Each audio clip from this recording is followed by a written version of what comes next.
पूर्ववैमनस्याची ठिणगी, मिरजे तरुणावर जीवघेणा हल्ला, 6 जणांवर गुन्हा. हद्दपारी रद्द झाल्यानंतर पुन्हा टोळी सक्रिय, मिरजेत जीवघेण्या हल्ल्याने खळबळ. मिरजेतील टाकळी रोड परिसरात पूर्ववैमनस्यातून प्रदीप उर्फ शिव अतनीकर यांच्यावर 6 जणांनी तलवार व कोयत्याने जीवघेणा हल्ला केल्याची धक्कादायक घटना घडली आहे. या हल्ल्यात गंभीर जखमी झालेल्या अतनीकर यांच्यावर मिरज शासकीय रुग्णालयात उपचार सुरू आहेत. मिळालेल्या माहितीनुसार मतीन काझी, शौकत शेख, अयान लांडगे, शोएब शेख तसेच 2 अनोळखी युवकांनी शिव अतनीकर यांना अडवून त्यांच्यावर तलवार आणि कोयत्याने तब्बल 12 ते 13 वार केले.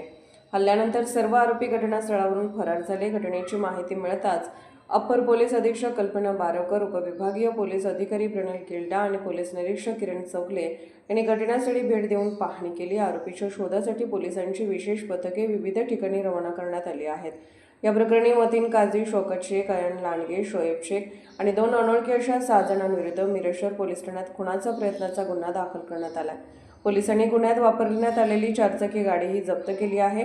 दरम्यान आरोपी मतीन काझी याच्यावर यापूर्वीही विविध गुन्हे दाखल असून त्याच्या विरोधात हद्दपारीची कारवाई करण्यात आली होती. मात्र विभागीय आयुक्तांकडून ती रद्द झाल्यानंतर तो पुन्हा मिरज परिसरात सक्रिय झाल्याची चर्चा सुरू आहे. या घटनेमुळे परिसरात एकच खळबळ उडाली असून नागरिकांमध्ये भीतीचे वातावरण निर्माण झाले आहे.